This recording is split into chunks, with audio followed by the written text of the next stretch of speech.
الوالدين.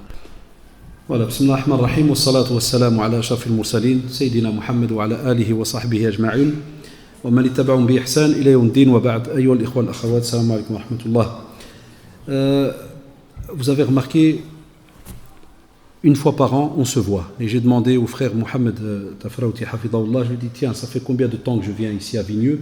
Ça fait plus ou moins 7 ans, chaque année. Ce qui veut dire qu'il y a 7 ans, si je prends par exemple, qui est de Vigneux depuis des années, depuis que je viens ici? Ça c'est nos parents. Oui. Vous voyez, Taïeb, quel âge tu avais il y a 7 ans, celui avec les lunettes? Tu avais 30. Et le titre, qu'est-ce qu'il dit? Les jeunes d'aujourd'hui, les hommes de demain. Donc imaginez, la personne maintenant elle a 37, elle avait 30. D'autres jeunes qui sont en train d'entrer au fur et à mesure. Imaginez, à 7 ans, ils venaient peut-être avec leurs parents. Ils avaient peut-être 13, 14 ans, ils en ont 21. Enfin, ce titre, subhanallah, je l'ai accepté. Je n'ai pas discuté quand ils m'ont demandé, tiens, est-ce que ça ne vous dirait pas de parler de ce sujet-là? J'ai accepté, je me suis dit, ça va très très vite. Le temps passe très très vite. Et, entre guillemets, confectionner une génération, c'est un travail immense. Mais nous, on n'y fait pas très attention. Sincèrement, Shabab. Même les parents qui m'écoutent, on n'y fait pas très attention. Parce qu'on a peur d'une chose, c'est que les discours, alhamdoulilah, on a des conférenciers qui viennent l'un derrière l'autre. Les conférences, alhamdoulilah, elles se font. Mais qu'est-ce qui change? Qu'est-ce qui change une fois que, par exemple, la personne a terminé, elle entre chez elle, qu'est-ce qui change? Et moi, après plus de 28 ans de conférences, d'abord c'est ma 28e année, quasi 29, on peut arrondir à 30, si on va calculer tout, petite doros au tout début de notre carrière dans ce domaine, il y a 2 générations quasi qui sont passées. Mais qu'est-ce qui a changé chez nos jeunes? Qu'est-ce qu'on a préparé comme future génération d'adultes? Et quand on dit hommes de demain, c'est les femmes aussi, hommes comme en économie, hommes et femmes. Et les sœurs encore plus des fois. Avec sincérité, les sœurs encore plus. Parce que qui dit sœur, dit mère. Qui dit mère, nos mamans. Il faut être honnête, spécialement dans nos pays ici aujourd'hui en Europe, celle qui normalement aussi fabrique avec l'homme de demain, on sait très bien, un gros pourcent, c'est la mère. Et qu'Allah subhanahu wa ta'ala accorde le paradis à celles qu'elles sont décédées, comme ma mère et bien d'autres mères. Mais rahimahullah, je me rappelle quand je me lançais dans Talab al-Ilm, alors que j'étais aussi à l'école, et, le secondaire, le bac, ceci. C'est elle qui venait des fois, subhanallah, après la prière de l'Fajr, en disant, voilà, il ne faut pas oublier, ta cours ce soir, après l'école.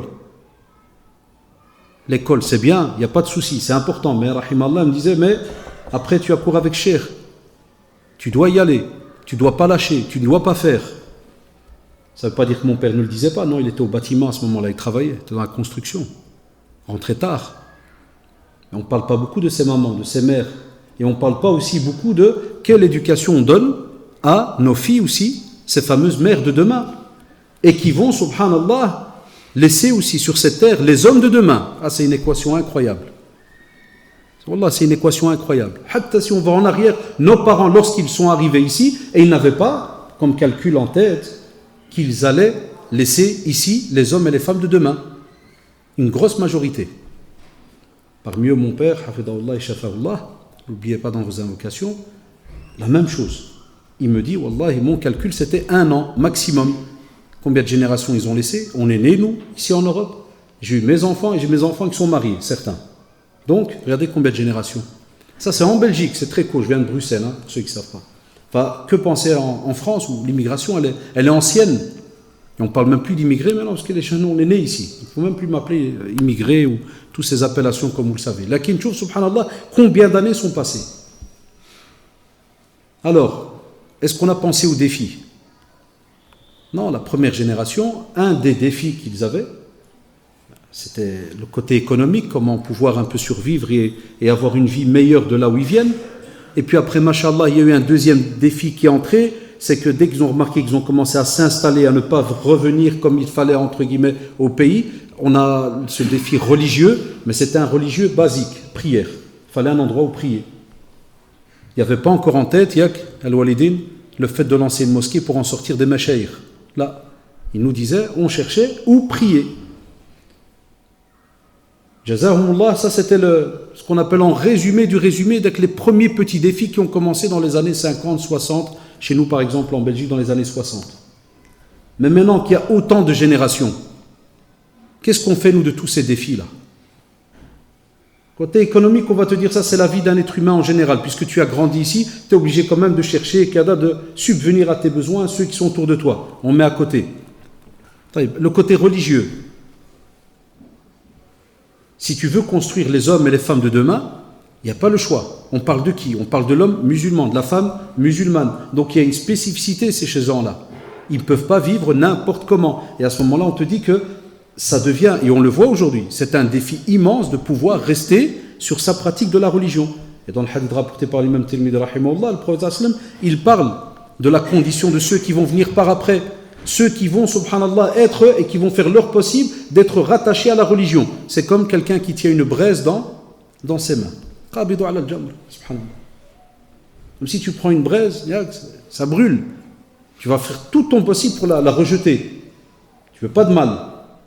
Donc regardez quelle belle image pour nous dire que va arriver un jour celui qui tient à la religion, subhanallah, ça va être quelque chose de très très difficile. On le voit. La preuve, on a un taux chez les jeunes de ceux qui ne prient pas. Demandez-nous, on est les médecins, nous. Les médecins de la communauté d'une certaine manière. À force de faire des conférences, nord, sud, est, ouest, Belgique, France, Canada, gauche à droite, on voit des milliers de personnes sur une carrière de da'wah. On voit des milliers de personnes. Et on entend beaucoup de témoignages. Et on reçoit beaucoup de messages. Je prie pas, comment faire, je ceci, je cela. Comment est-ce qu'on voudrait fabriquer l'homme de demain s'il n'y a pas de pratique religieuse? La femme de demain s'il n'y a pas de pratique religieuse? Ça, c'est notre spécificité, cette fameuse communauté qu'on appelait Kuntum khayra ummatin ukhrijat linnas ta'muruna bil ma'ruf wa tanhauna 'anil munkar. On a été la meilleure des communautés suscitées aujourd'hui. Donc il y a un travail. C'est pas une communauté qui est tout simplement là présente. On ordonne le bien, on fait notre possible pour montrer aux gens qu'est-ce qui est blâmable, pour qu'ils ne tombent pas donc dans ce blâmable, qu'ils n'aillent pas vers ce blâmable, mais c'est tout un package dans la vie. Qu'est-ce qu'on a préparé pour cela?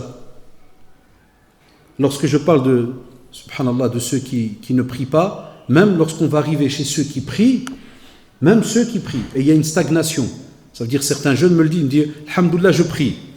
Comme genre, qu'est-ce que tu veux de plus? Je prie. Est-ce qu'au temps du prophète, sallallahu alayhi wa sallam, il leur a juste demandé de prier, puis ça s'arrêtait là? Il n'y avait personne qui était acteur dans la société?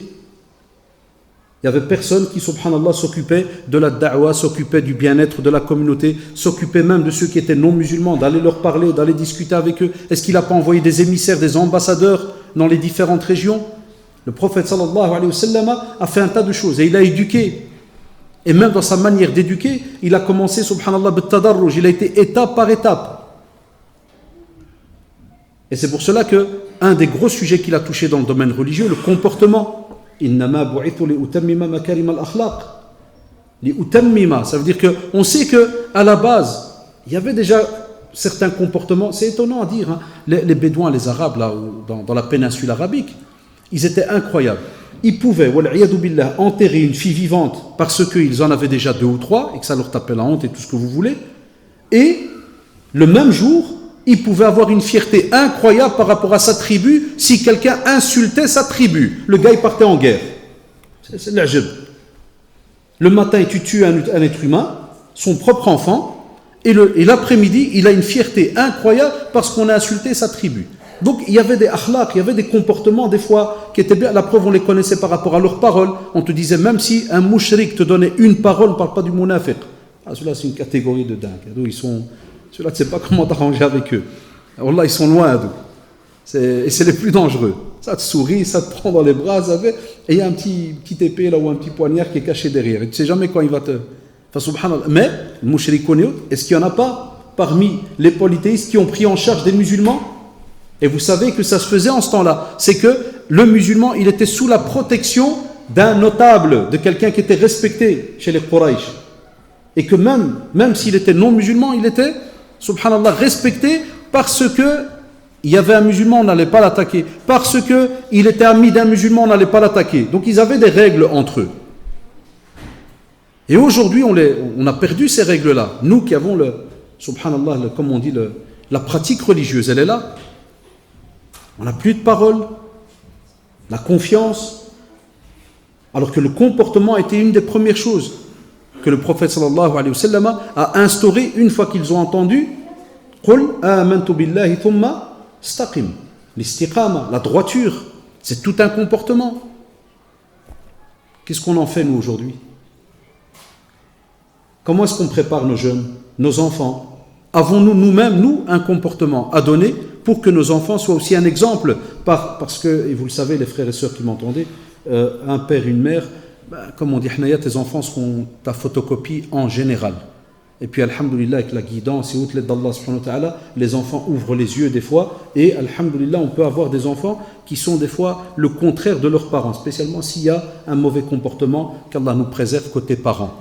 Combien de fois on n'entend pas des parents des fois qui ne prient pas ou qui boivent ou ceci ou cela, et l'enfant, mashallah, il pratique et c'est lui qui est une aide pour ses parents. On l'entend.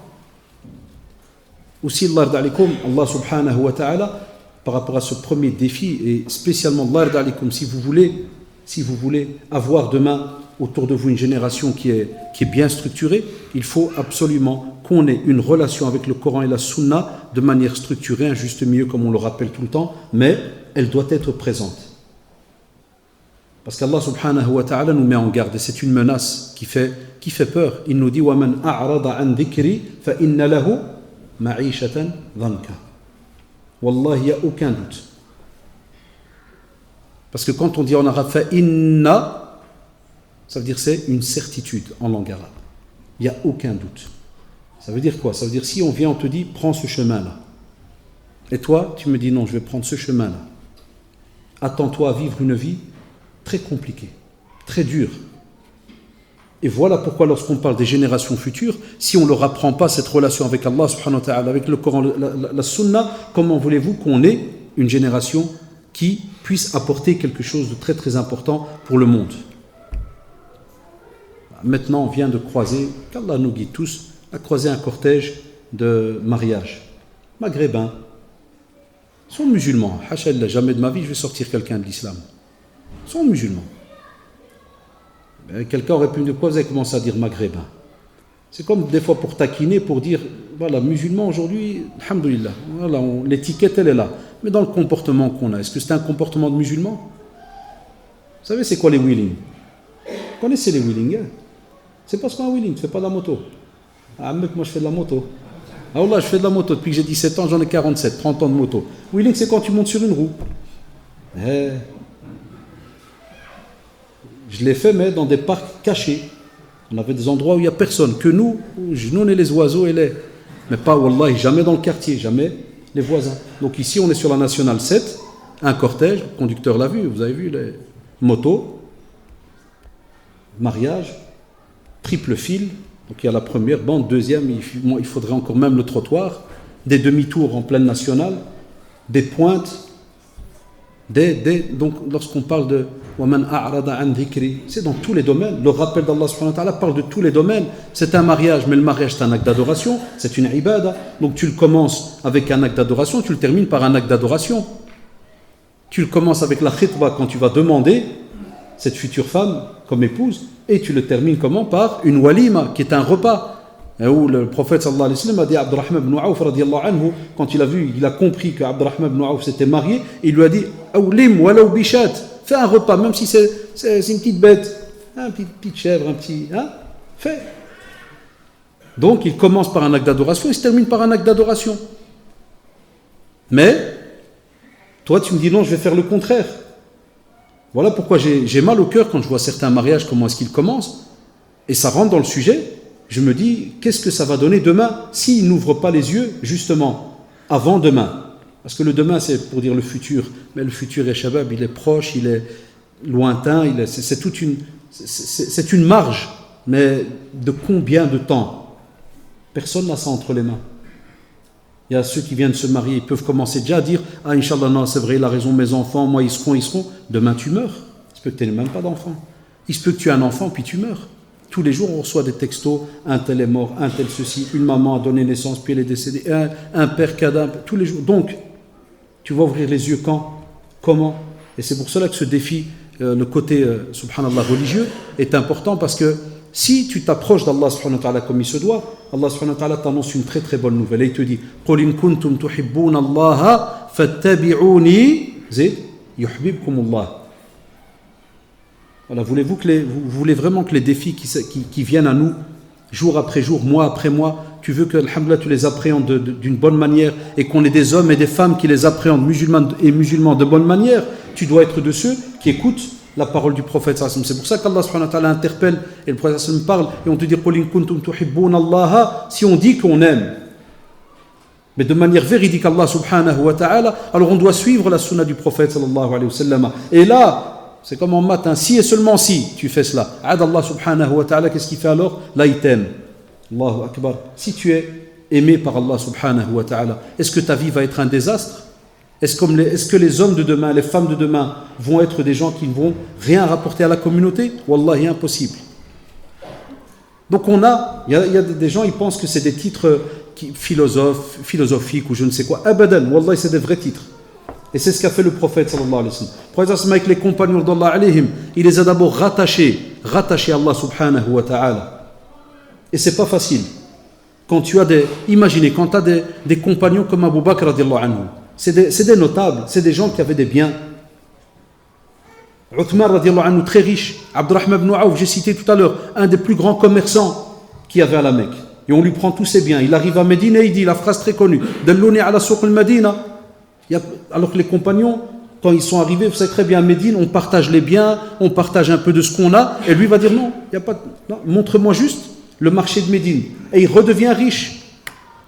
Celui-là, il donne toute sa caravane, un autre, il donne son puits pour des palmiers, pour retrouver, mashallah, des jardins dans le paradis.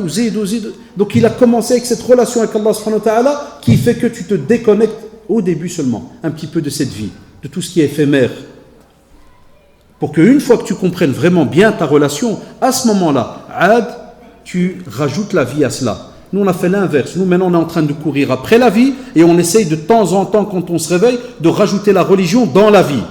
Grave erreur. Grave erreur. Et voilà pourquoi on n'arrive pas, à un certain âge, à mieux comprendre certains sujets religieux qu'on entend autour de nous. Parce qu'on est déconnecté en semaine. On n'a pas de programme. On avance au jour le jour. Deuxième défi, le domaine de tout ce qui est l'apprentissage, la compréhension de la religion. Il faut étudier, il faut patienter. Mais où sont nos jeunes qui étudient? Où est la patience? Beaucoup de mosquées commencent des cours en septembre.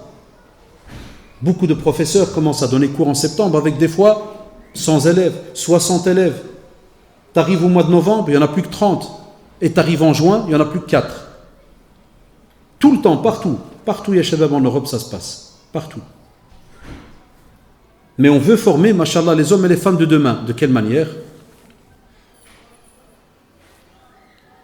On croit qu'on les a déposés à l'école arabe, tout va bien. Quelqu'un, mes enfants, ils sont à l'école arabe, tout va bien. Grave erreur. Wallahi, grave erreur. L'école arabe, vous savez, c'est mon avis, ça peut être aimé ou pas aimé. L'école arabe n'est qu'une petite passerelle. C'est de la salade. Et encore, ça dépend dans quelle école arabe tu es. Parce que j'ai enseigné pendant 4 ans dans une école arabe, en 90 jusqu'à 94. Et j'ai arrêté parce que les discussions avec certains responsables, ça n'allait pas en ce temps-là. Parce que quand tu arrives, on te donne un programme. Tu commences, tu veux changer. Pourquoi? Parce que les jeunes qui ont grandi en Europe ne pourront pas fonctionner avec le même programme qui vient de Qiraati, du bled ou je ne sais où. Certains, ils ne veulent pas accepter. Tu dis, ouais, non, il faut suivre ce programme-là. Après, tu commences, tu as ton voisin qui donne cours, et des fois, pendant un quart d'heure, Baba, Bobon, Totun, Titi, Baqaratun, Arnabon. Type, il vient à Molenbeek. J'ai grandi à Molenbeek. Je sais que c'est une commune qui fait peur, mais j'ai grandi à Molenbeek. C'est comme ça, ouais. Mais c'est comme, voilà, les communes, une mairie normale. Wallah, il n'y a pas de verdure. 1 ou 2 parcs. Donc, la Baqaratun, je ne sais pas quand est-ce qu'il va l'avoir. Le Arnabon, quand il va sortir, Allahu A'lam. Peut-être Baqaratun, quand ça sera dans Tajin, tu vas lui faire comprendre que tu vois le morceau qui a là, ça vient de la fameuse Baqaratun que tu as étudié en classe, qui a... Non, vous l'avez vu, je fais ça, j'embête un peu. Mais c'est juste pour dire que des fois, même les programmes qu'on offre, dans certains endroits, comment tu veux former? Sans oublier que nos parents ne parlent pas l'arabe à la maison. Même les jeunes ne parlent pas l'arabe. Donc ce gamin-là, il va l'étudier pendant 15 ans. Il va rentrer à l'école arabe depuis 3-4 ans et il va en sortir vers l'âge de 15 ans, 16 ans, s'il tient le coup. Et c'est dommage qu'il sorte à 15 ans. Vous savez pourquoi? Parce que normalement, c'est le moment où on va commencer à récolter ce qu'on a semé pendant des années. Non, la plupart des parents, ils baissent les bras parce que mon fils, il a grandi, il ne veut plus aller. Alors moi, je pose une bête question. Pourquoi nos gosses ne veulent plus aller à l'école arabe à 15 ans? Pourquoi c'est comme s'ils considèrent que tu les envoies en prison? Pourquoi quand ils doivent aller, par exemple, à une assise coranique, ils pleurent? Et dès que tu lui dis, ouais, tu peux aller jouer à la PS 2017, il a un sourire jusque derrière les cheveux. Il faut se poser ces questions-là. On veut bâtir les hommes de demain, n'est-ce pas? Les femmes de demain. Pourquoi aujourd'hui, si tu veux casser le moral à un gosse à la maison, pendant qu'il est assis à l'aise dans le salon, et vous l'avez peut-être déjà testé, vous êtes passé par là comme moi, c'est tu viens devant lui, tu le regardes, puis tu lui dis, Qara Qur'an. Lis du Coran. Il va tirer une tête jusque par terre. Pourquoi? Il faut se poser ces questions-là. Pourquoi on a rarement des jeunes, dès que tu lui dis Qara le Coran, il te fait Allahu Akbar, Jazakallah, pour se rappeler, il se lève, il t'embrasse et il va vers le Coran, et c'est toi qui dois le supplier après 2 heures. Waqaf, stop, wali jasadika alayka haqq. Ton corps là, donne-lui un peu de repos, arrête. Non, vous savez très bien que ça se termine après 3 minutes 30, le gosse il dort. Vous avez remarqué? Plein de jeunes ne dorment pas en journée. Tu veux qu'il dort? Donne-lui un Coran entre les mains. Allahu Akbar. C'est un de ces doliprane de dingue. À peine tu lui déposes, 2 minutes, tu te retournes, tu vois ton fils. Allahu Akbar. Devant une PS, il ne dort pas. Il peut rester 4 heures. Minuit, tu l'appelles. J'ai des grands, je sais ce que c'est. J'ai des grands garçons à la maison, je sais ce que c'est. Des fois, spécialement vendredi soir, 23 heures, je ferai allez, chouyour de la PS. S'il vous plaît. Divorcez, 2 secondes. Déposez la manette. C'est ce qu'on appelle Ouladul Fiqh. C'est les enfants de l'imam. Il y en a plein qui croient que moi, chez moi à la maison, c'est l'ibada du matin au soir. Il y en a qui doivent dire les enfants de Haddallah, il doit les tirer avec des cordes, de la prière et des livres. Non, c'est des êtres humains comme tout le monde. Mais on est derrière. Et on ne lâche pas. J'ai mis mon enfant dans une école arabe, j'ai un projet, j'ai un but. Je ne dépose pas un morceau de viande pour que, comme font certains, ils les déposent à l'école arabe parce que c'est une crèche. Ils sont tranquilles le samedi. Là, tu es en train machallah, de préparer l'homme et la femme de demain. Donc ce cours d'arabe, il va lui servir à quelque chose. Viens mon enfant, voilà pourquoi est-ce qu'il sert. Mais, tu vas lui dire qu'il va te servir à mieux comprendre le Coran, la Sunna, à aller vers les textes écrits en arabe. Pas aller vers Internet. Internet, nous qui sommes des habitués, wallah, des centaines d'erreurs. Pas vers Internet, mais des êtres humains qui parlent dans Internet. Parce que qui est la personne? Et vous avez vu maintenant tous ces problèmes d'extrémisme et autres. Tous les spécialistes, musulmans et non musulmans, ils te le disent. Ils te disent, voilà, il y a des types qui parlent. C'est facile, il n'y a personne, il n'y a pas d'homme derrière là. Hein. Il est dans l'écran là. Mais il est où? Il a des milliers de kilomètres. Et c'est lui qui guide ton fils, qui lui montre comment il doit aller. C'est lui qui guide ta fille. C'est pour ça que vous avez entendu, par exemple, beaucoup de Maghrébins chez nous à Bruxelles. Parmi eux, c'est eux qui ont commis des attentats. On le sait. Voilà, ça a été prouvé, c'est montré, c'est comme ça. Et des parents, c'est que des fois des parents qui tombent de haut. Parce qu'on largue un peu On a tous un rêve, ça sera, Inch'Allah, il va être un rajel, il va être un bon, mais on ne fait rien de spécial. Et on laisse un écart entre nous et eux, jour après jour. Donc il faut de la patience. Mais, encore un autre mais, il faut aussi que ton enfant voit de toi que tu es un père, une mère, qui est aussi rattaché au savoir. Mais si tu as un père toute la semaine à la maison, il ne bouge pas, et puis, écoutez-moi bien, il ne suit aucun cours, il ne va aucun dars, il ne prie même pas à la mosquée, puis il va oser dire à son fils ou à sa fille, la mosquée c'est important, tu dois aller qara. Tu crois que cet enfant c'est un imbécile? Qu'on soit honnête, vous croyez que c'est un imbécile qui ne comprend rien? À 3 ans, tu peux encore l'arnaquer. 4 ans, 5 ans, à 6 ans, ceux qui ont des enfants, 6 ans, tu peux encore arnaquer un quête de 6 ans ici en Europe? Encore Fishbel peut-être.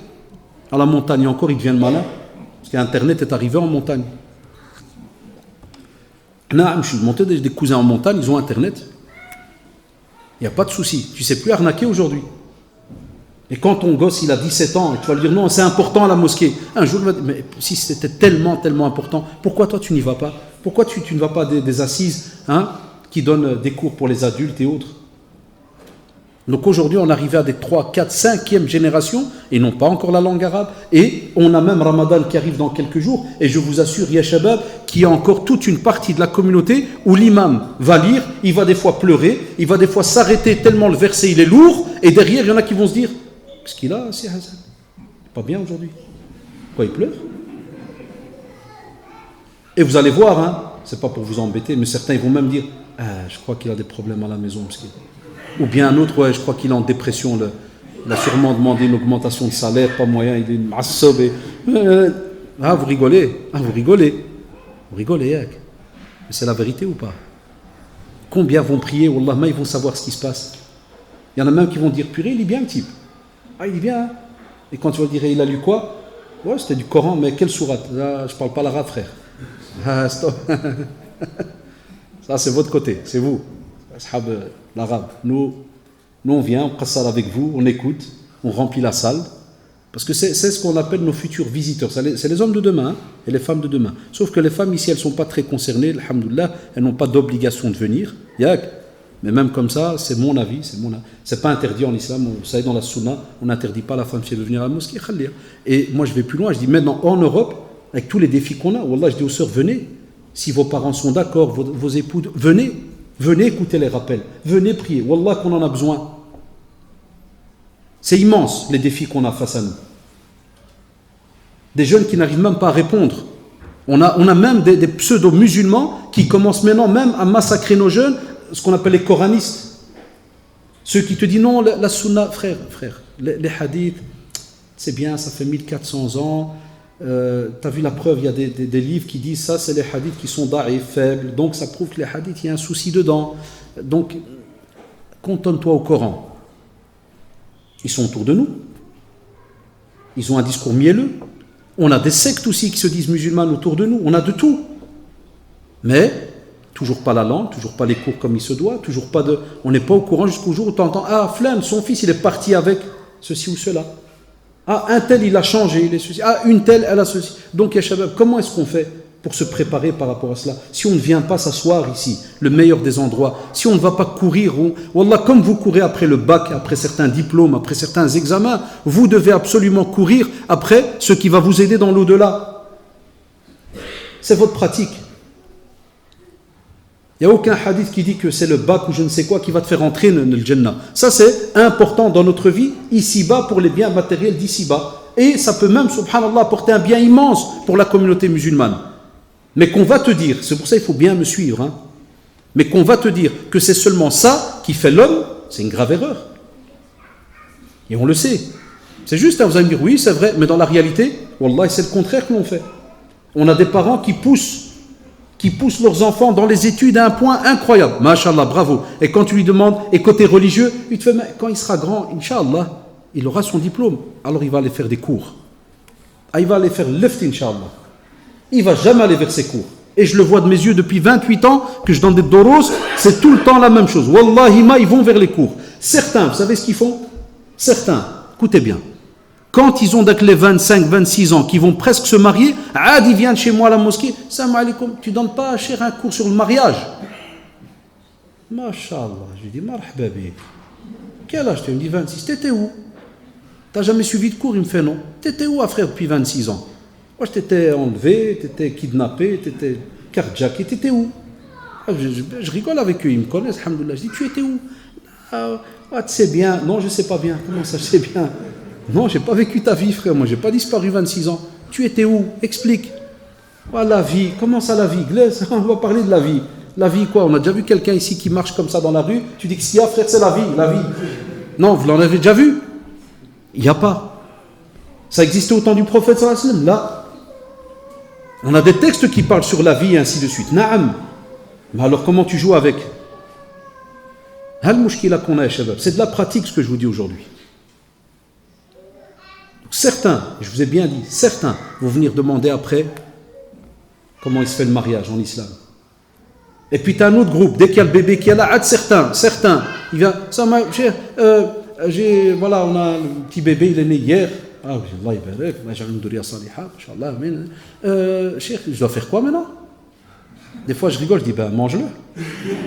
Mais un peu d'oignon, un peu de... Non, mais wallah, ouais, je sais que vous rigolez. Ouais.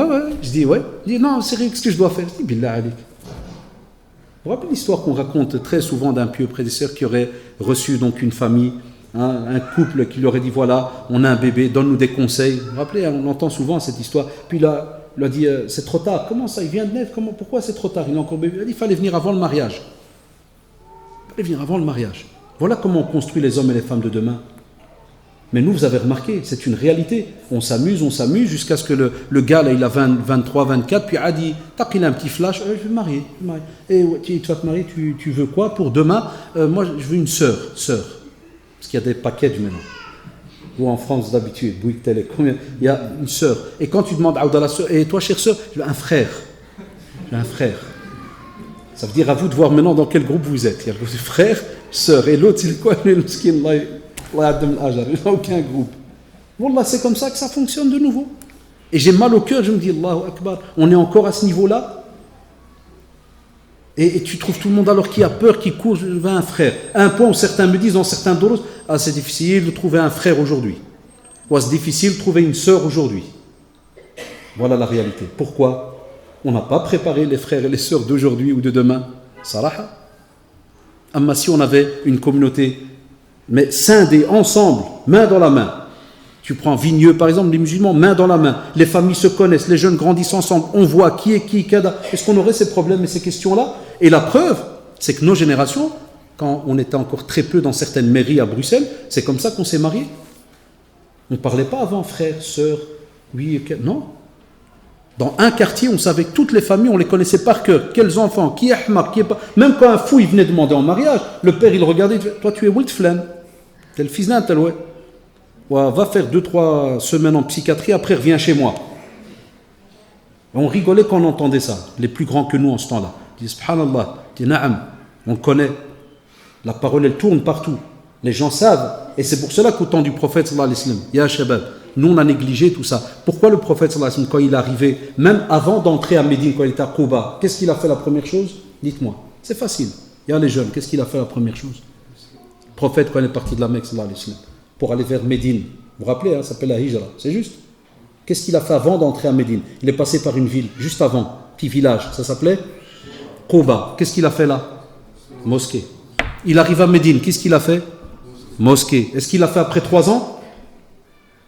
Non, direct. Parce que c'est là qu'on construit. C'est là qu'on construit le musulman et la musulmane. Mais nous, on a délaissé cet endroit. Cet endroit, Semhouli, la mosquée aujourd'hui, c'est devenu comme un lieu de divertissement pour certains. La preuve, il y a peut-être des jeunes, et Jazakallah, ils sont les bienvenus, et j'espère qu'ils resteront rattachés à la mosquée. Il y en a qui sont peut-être venus aujourd'hui parce que, ah ouais, il y a le type là de YouTube qui arrive. Sinon, là, ils viennent. Et vous le savez, ils ne seraient pas venus. Tu le rencontres, tu dis, on va à la mosquée à Vigneux, pour, on va à l'Eshtah, pour.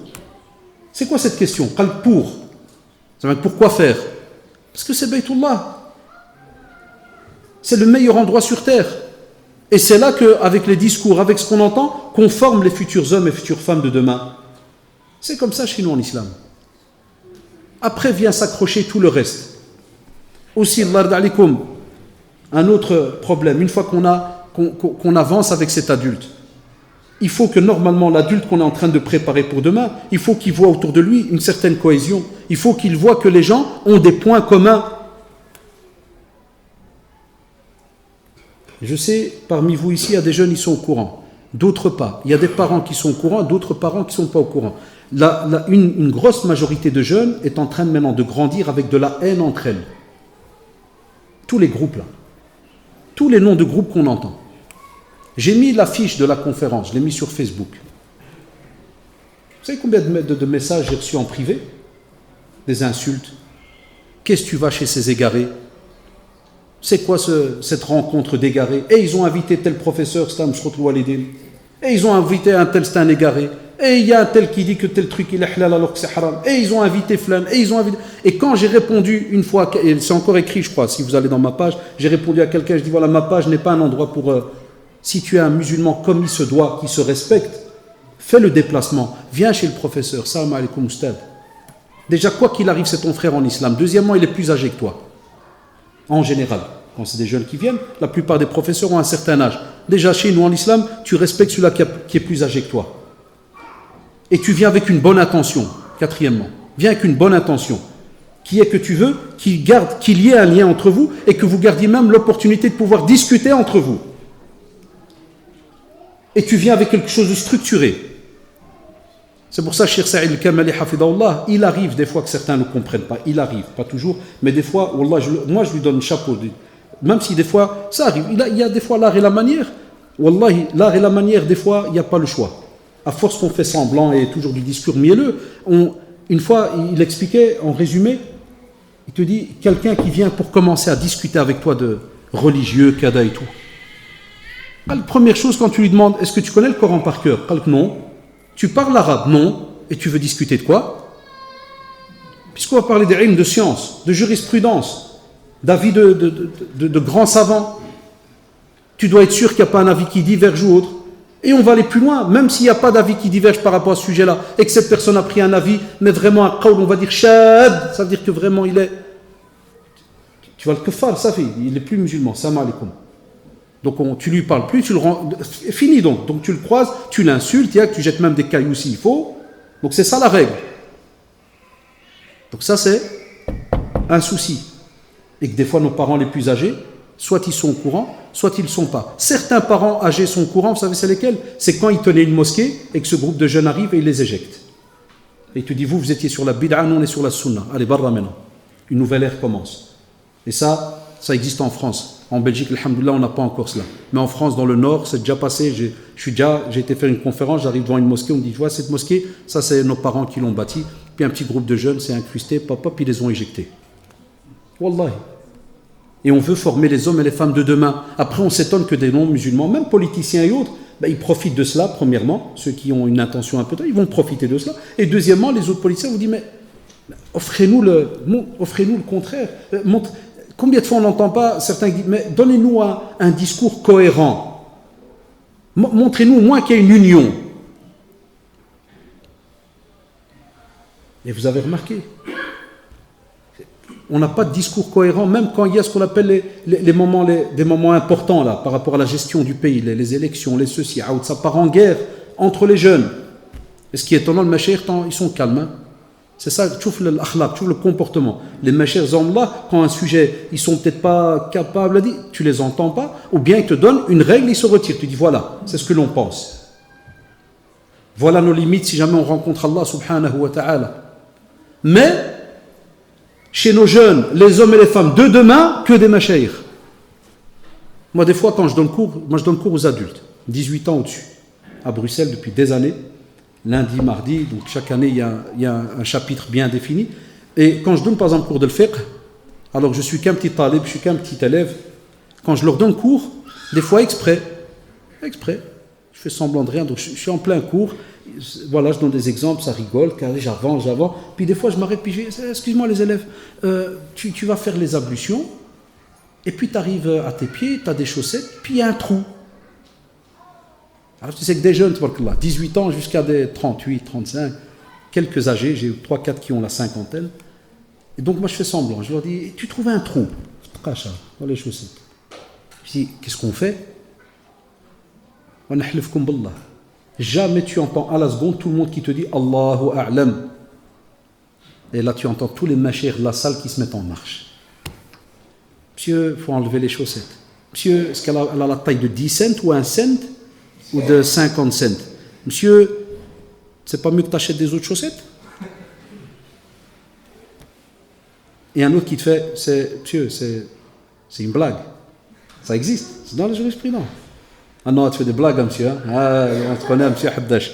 On connaît comment tu donnes cours. Essaye de mettre l'ambiance. Je dis non, frère, c'est de la jurisprudence. Mais je dis, mais il y a un truc qui me fait mal au cœur encore aujourd'hui. Vous répondez tous. Pas pris la maîtrise. C'est direct, on insulte les profs, insulte Kada, rabaisse celui-là, et celui-là qui pense que c'est lui qui a l'étiquette Al-Jannah, elle est là. Et il y en a même, on a des jeunes qui ont même des listes. Toi, Haddaj, il y a moyen que tu vas au paradis, mais tu vas à des colloques où il y a un tel. Non, on va voir. Peut-être l'année prochaine, si tu changes. Non, ouais, on rigole, mais Moi, mon âge approche 50 ans, donc j'ai rien à perdre, façon de parler. Même si ce que je viens de dire, même ça, parce que je vais le mettre sur YouTube, ils vont le sortir, ils vont dire, regardez, ils rigolent des gens de la sunna. Ça, le monséba dans laquelle nous on vit.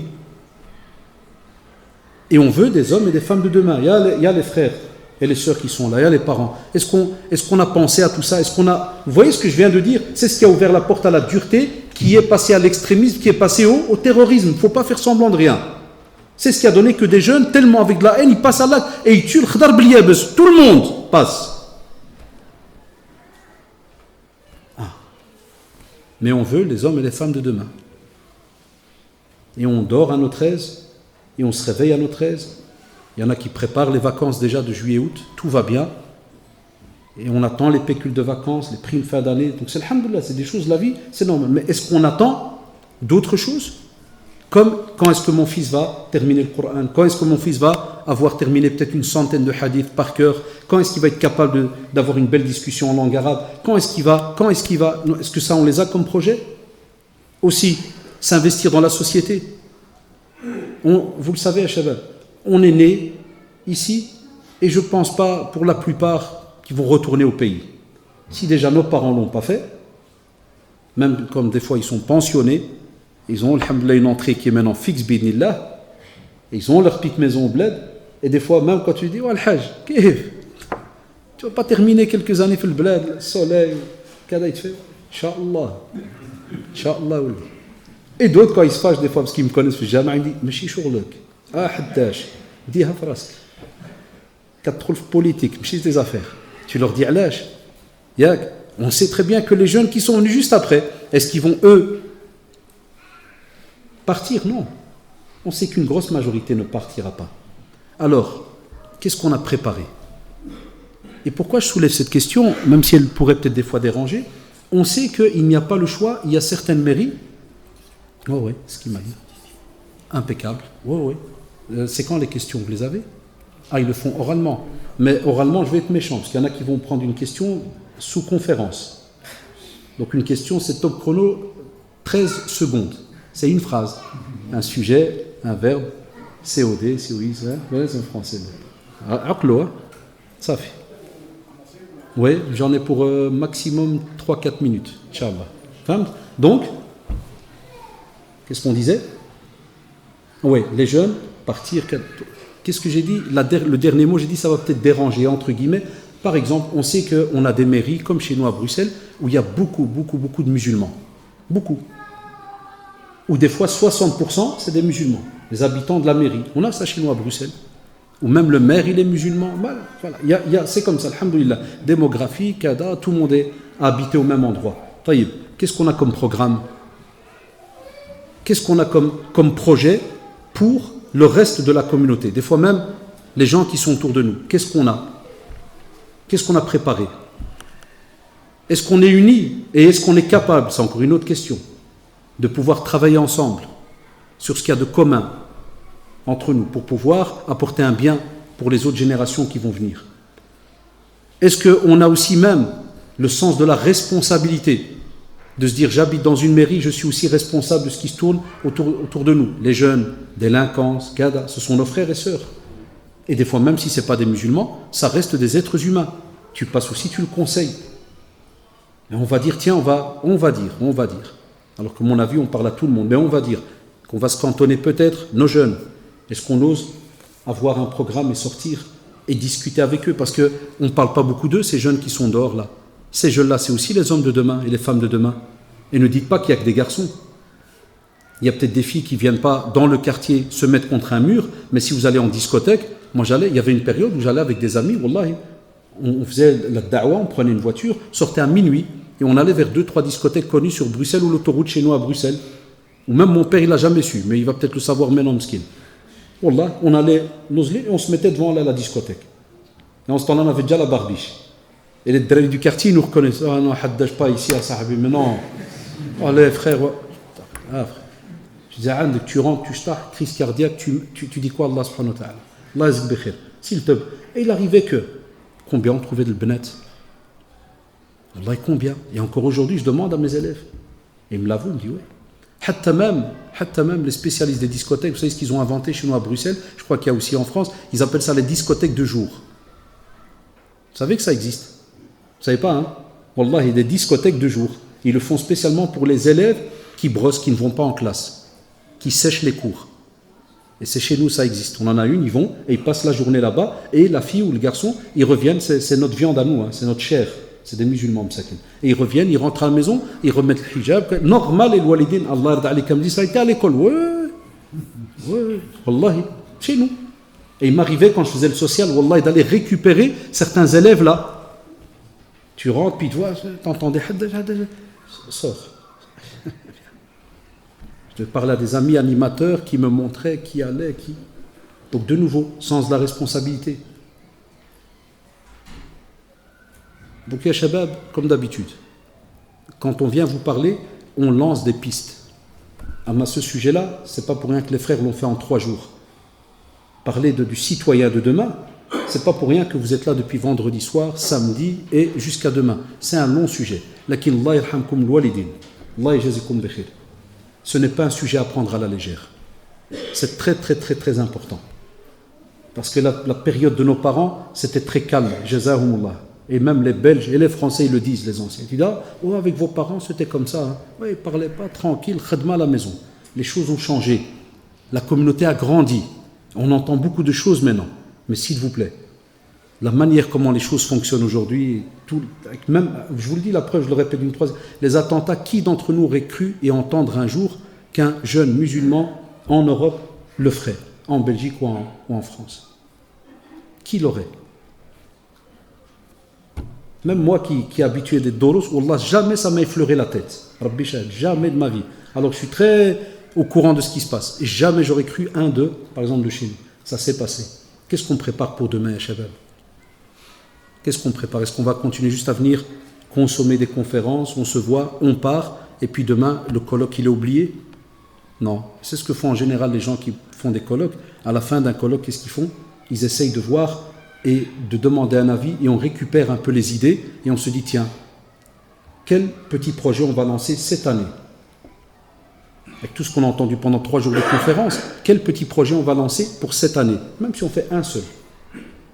L'année prochaine, un autre. Imaginez après 10 ans, le jeune qui est en face de moi, qui a 15 ou 14, dans 10 ans, il a 24. Et 10 ans, et shabab, et je conclus, ça passe en 2 minutes. C'est très rapide. Très, très, très rapide. Qu'Allah subhanahu wa ta'ala vous préserve.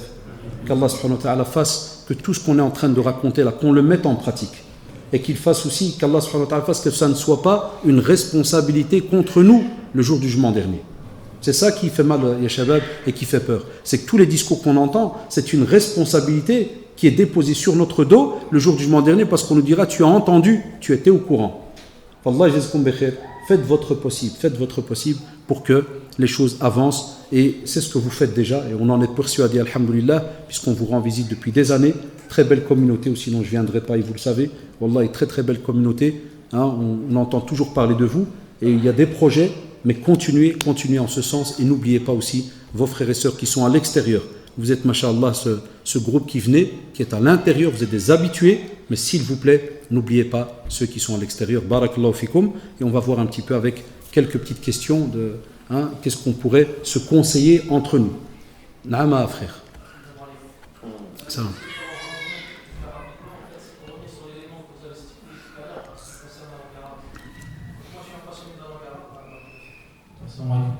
Donc en fait, c'est pour revenir sur l'élément que vous avez